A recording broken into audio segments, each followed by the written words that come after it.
Does it still it cracks it like that? How did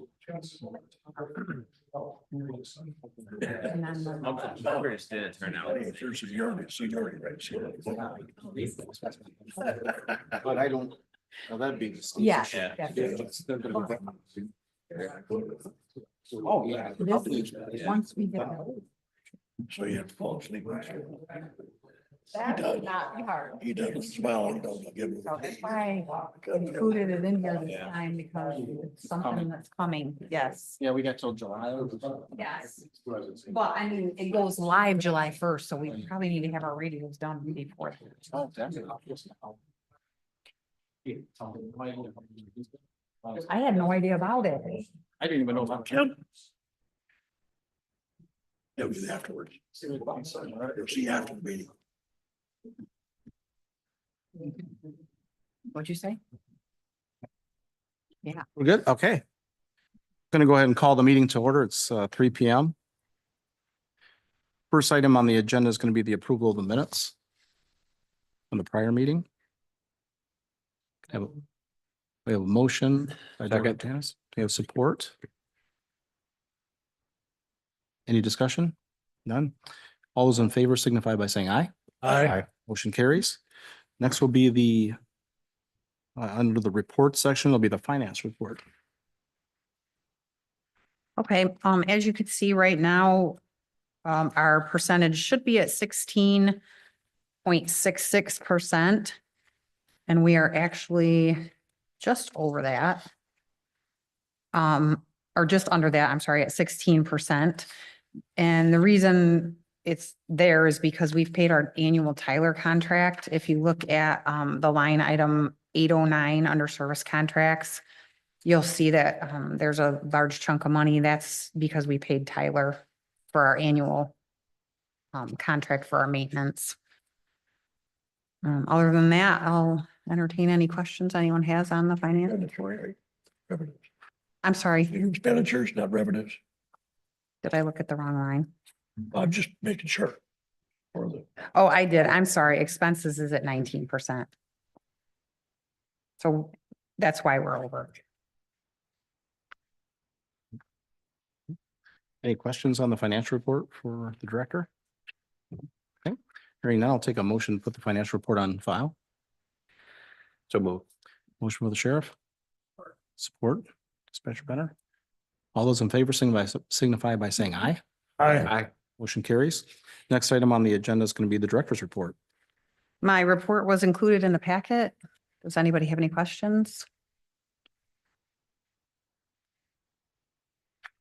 I do want to just point out a couple of things. We'll be celebrating National Public Safety Telecommunicator Week, the week of April 13th through the 19th.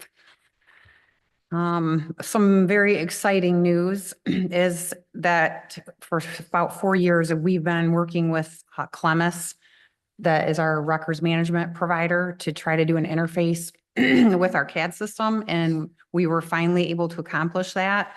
We went live with that on January 22nd. And I will give Sheriff Bevere lots of kudos because he worked really hard on that and was able to get that pushed through. We worked out the bugs for about, a week, and it's going really well now. Let's see.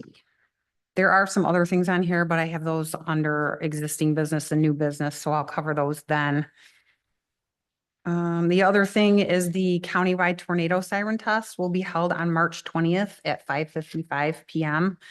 And Emergency Manager Tanis will put out a press release on that. And then we put out a procedure that our dispatchers will follow for that evening. I'll send it to Jen and she'll do the press release. Awesome. So the notes, I got the notes at home. Any questions? Any questions for the director? On the director's report? Okay. Hearing none, we'll go on to the next item on the agenda, existing business. And that's going to be I guess I'll take that one. For the, we have the open position on our board for a citizen at large. Currently, we, with Mr. Lurch resigning from the board, created that vacancy. To my knowledge, we haven't had any applicants. Good, Commissioner. I have received information from one individual named Denise Combs, who has expressed an interest in that position. Informed her to fill out the application with the county. We have not received one yet that you know of. Okay. So we should be receiving that. She's from the Hudson area. Excellent. Okay, She's the clerk or something for Rollin Township, isn't she? I think she is a trustee now. okay, excellent. That's great news. We've been looking for someone to volunteer for that spot, so we will just go ahead and table it for now. And hopefully we'll get that application and get her approved for the board. We'll go to the next item on the agenda, which is the backup HVAC for dispatch. Okay, so I don't know if you all remember, but back last summer, dispatch went without air conditioning for a week and it was extremely hot in there. So an engineering company came in and did a design for a backup system for the dispatch center. That design has been completed and Buildings and Grounds brought vendors in to give a quote. I included the quotes in the packet. And after checking with the administrator's office, it was found that those vendors are the same vendors who completed the renovation on the sheriff's office. And therefore, we feel safe using them, making sure that all of the equipment will work cohesively together. So I need approval from the board on moving forward with those quotes. So we can get the vendors scheduled and get that work done. Okay, I have a motion from the floor in regards to approving the quotes for the backup HVAC system. Motion by, Okay, motion from Director Tanis. We have support. Yes, support from. Okay, great. From Dispatcher Benner. Okay, any discussion on that? Seeing none, all those in favor signify by saying aye. Aye. Any opposed? Hearing none, motion carries. Okay, next item is the under new business is going to be the Core Technologies Maintenance Agreement. Okay, Core Technologies is the company that supplies our NCIC data. And they interface with our current CAD system. We've in the past been renewing with them on an annual basis, but I noticed a trend with the company. They were charging 10% increase annually every year. So I reached out to the company, asked them if there was any way to reduce that 10%, and they offered a 5-year agreement. And within the 5-year agreement, it's a 5% increase annually. And after talking it over with the captain and the sheriff, we feel that this is our best avenue. It's a sole source. This is the only vendor that supplies this service for us. So I believe it's sort of a newer thing that multi-year contracts have to come in front of the boards. So I'm looking for approval to sign this contract or at least move it forward to the next process. so that's already budgeted, but it's actually gonna be less because it's a 5% increase instead of a 10. Correct. The annual renewal was 5,900 and something, and this is 5,662. I'll make a motion to, Support. Okay. We have a motion and support. Oh, Motion Commissioner? is to forward this to to the, forward it to the Yes, sorry, appropriate yes. committee. Okay, great. So the motion is going to be to forward this to the Ways and Means. Ways and Means for approval, and we have support by Bruce Tenenbaum. Any discussion on it at all from members? Okay. Hearing none, all those in favor signify by saying aye. Aye. Any opposed? Motion carries. All right. Next item on the agenda. Question, I do have a question about that backup HVAC. Is it too late to ask? No, we can go back and talk about that. Go ahead. Okay, please. does that go to Ways and Means next as well? Do we need to adjust that motion then? That's Ways and Means. It is. I'll amend Thumbs that. up from I'll amend my County motion. Administrator. I'll amend my motion to reflect that it's being forwarded to Ways and Means. We have an amended motion by Director Tanis to have it forwarded. So, okay, same person supporting it. Okay, all those in favor signify by saying aye. Aye. Any opposed? Hearing none, motion carries. All fixed. Thank you. And next is the Lucas County Radio Authentication. Okay, this is something I just found out about recently. I was contacted by the director of Lucas County, Ohio, and he notified me that as of July 1st this year, Lucas County will be going to a required radio authentication. And basically what that means is two-factor authentication. However, radios that have that talk group in them that do not have the proper key or feature set will not be able to communicate with them. We were sent a list of radios for Lenawee County radios that have these talk groups in them, and we have approximately 165 radios. A lot of these we believe are going to be the ambulances that transport patients back and forth to Toledo. So we have a fire chiefs meeting tonight. I'll be finding out more about that. I have a list of the radios, but it isn't by department, it's serial numbers. So it's kind of a process to go through and find out who has this talk group in their radios.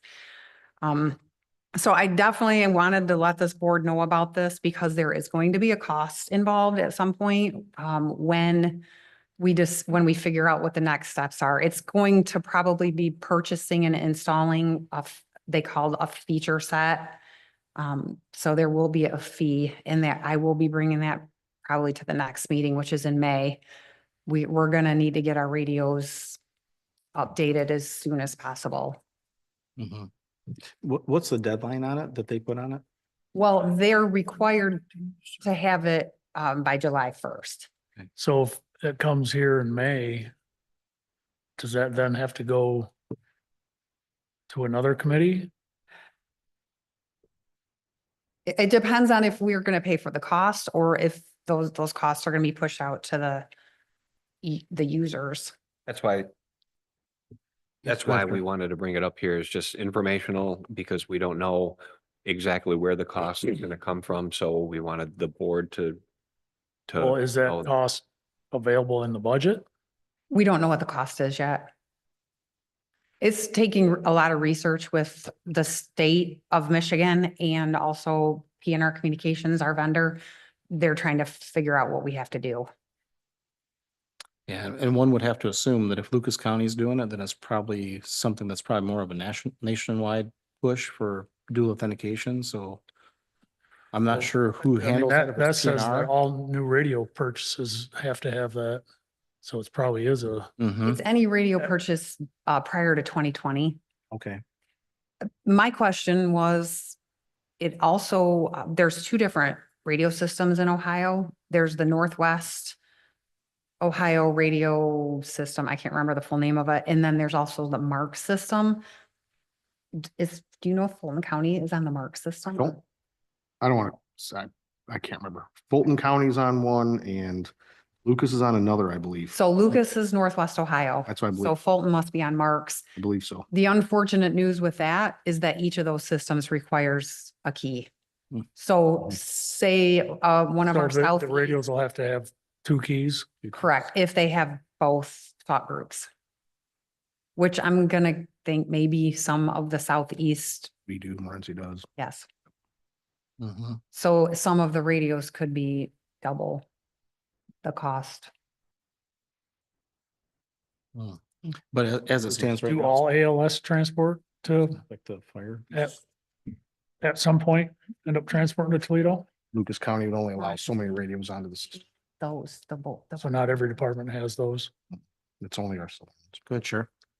The other reason to bring it here and discuss it here is we also want to make sure that we're not doing something that's going to interrupt when it comes to Michigan. So dual authentication, encryption, all of that is coming.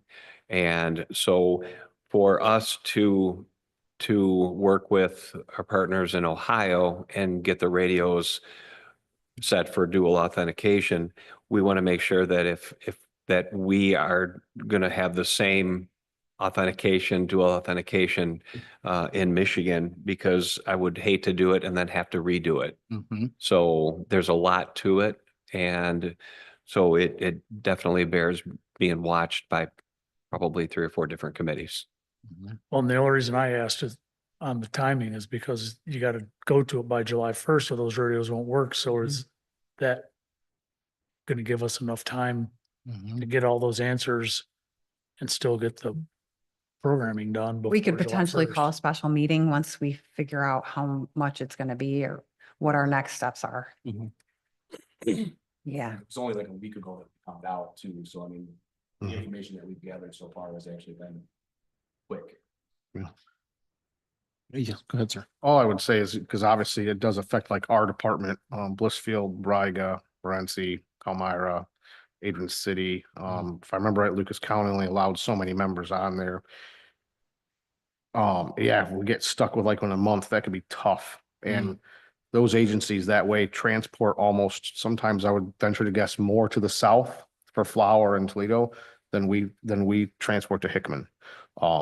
So it's not one of those things that we only go once in a while. We go that way almost more than we go to Hickman because of distance and stuff. So just if we might have to think about the timing to give us a little more than a month maybe to get P&R on the books to get it up, get those touched. Especially if it's gonna require approval by the fire chiefs to share in the cost. If that's the case, Mhm. because they don't have another meeting until May Well, after tonight. okay. as soon as I can gather some more information, I will Yeah. make a determination on what our next steps are. Hmm. But I hear you about the timeline. I understand. Yeah. Mhm. And I mean, it is what it is, right? You guys just found out. Any more discussion on that topic at all? Oh, good, Commissioner. We might want to act quicker than later if this is in fact requirement and need be done by July. That puts a pinch on this. So Mhm. if there need be a need for a special meeting, we'd want to do it quick. Mhm. And meetings are getting kind of jammed right now for the next month or two. So we want to do it quick. Right now, I'm at the mercy of the experts. I understand. Yeah. Mhm. Mhm. Yeah. What's the, Director, you know what the timeline's gonna be as far as getting the estimate back or what type of work? Nothing yet? It's through Right now, they're getting, P&R? well, right now they're getting our Motorola customer support Okay, representative involved, and he's a little slow at answering emails. So if I don't hear from him by tomorrow, I'm probably gonna start putting a little pressure on. all right. Any other questions at all in regards to this topic? Okay, public comment? Nobody want to speak? Okay, sounds good. Any member comment? We have a new person in our attendance today. First Lieutenant Bao, would you like to introduce? Yeah, I brought with me today Lieutenant Brett Bryce. He's my assistant post commander now. Been here for a little over a month now. And so he'll be joining me and or potentially occasionally sitting in for me if I have other engagements. So make sure you introduce yourselves to him while you're here. I came from Jackson. So that's where I spent most of my career, worked with JNet prior to coming here. So I've been down in Lenawee working with Rhino quite a bit. So I'm probably more familiar with Lenawee County than I am with Monroe. So this is a little more comfortable for me over here. But I look forward to building all these relationships and getting to know everybody. So thank you. Excellent, thank you. I do have a question on that as well. Because he's a statutory position, does the Board of Commissioners have to approve him as an alternate? You should do, but it has to be done. Okay, I believe when Lieutenant Borello was here, that's what you guys did with me. Mhm. So I could sit in, so. yes. So do we need a motion? I make a motion to send the recommendation for Lieutenant Bryce to be the MSP alternate to the Board of Commissioners. Support. Or Got a motion and support on that? All those in favor signify by saying aye. I- Aye. Any opposed? Motion carries. So we'll do Thank that. We'll take care of that. Excellent. All right. Any other comments before we adjourn? Okay. None. Take a motion to adjourn on the floor. moved. Got a motion and we'll say support. Okay, all those in favor signify by saying aye. I. Opposed?